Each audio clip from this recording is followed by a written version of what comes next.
પણ વિજયભાઈ ઘણા બધા પૈસા સાચવે છે ને સંબંધ વાપરે છે. વિજયભાઈ જોટવા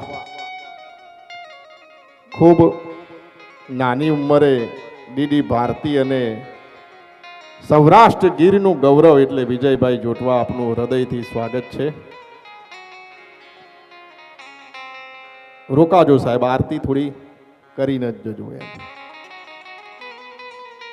લંકેશ બાપુને જો બાંધી શકાય તો પ્રેમથી જ, એના વગર તો મહાદેવ વગર કોઈને હાથ મૂકવા નથી દીધો. અને ત્યારબાદ એન્કરને કહીશું કે વિજયભાઈ જોટવાને એમનું વર્ણન કરીને લીધું છે ને, એમના વિશે પરિચિત છો જ ને, જો કે અમે તમારી ભૂમિમાં છીએ. અને માય આજે પૂજપાદ બાપુના ચરણોના આશીર્વાદ લેવા માટે તથા અમારા વિઠ્ઠલભાઈ સોજિત્રા પરિવારની અનુજ્ઞાને માન આપી, તેમના આમંત્રણને માન આપીને અત્રે પધારેલા વિજયભાઈ જોટવા. આમ તો પૂજ્ય બાપુએ કીધું કે વ્યવસ્થિત સંબોધન કરજો, પણ વિજયભાઈ તમારું સંબોધન હું શું કરું? હવે આ મોટા મોટા કલાકારોના સંબોધન આપ શ્રી કરતા હો. આપની બધી બ્રોડકાસ્ટ જોઈએ ત્યારે તમામ કલાકારો આપ સાથે છે ને એકદમ સુમેળતાથી વાતચીત કરે, ત્યારે એવું થાય કે આપના સ્વભાવમાં કેટલી પવિત્રતા, કેટલી નિર્મળતા અને આપની વાણી કેટલી ચોખ્ખી હશે કે કોઈ પણ વ્યક્તિઓ આપ સાથે સહજ થઈ જાય.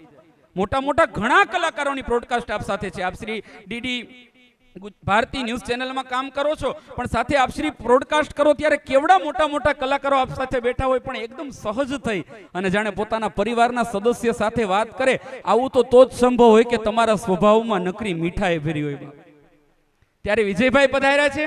પૂજપાદ બાપુને વિનંતી કરું, અહીંયા પૂજ્ય બાપુ પાસે પધારો. સાથે અમારે વિઠ્ઠલભાઈ પણ પધારશે. વિરાજ આપ પણ પધારો, કારણ કે હમણાં એક પારિવારિક સન્માન પણ આપણે લેવું છે, એટલે હું વિજયભાઈને આમંત્રિત કરું. પૂજ્ય બાપુના ચરણોમાં પધારી વ્યાસપીઠિકાના આશીર્વાદ લેજો.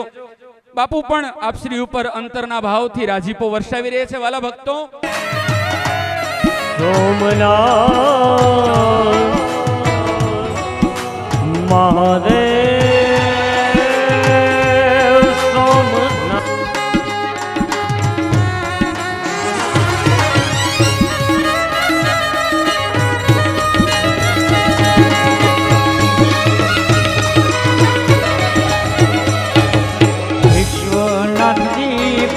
વિશ્વ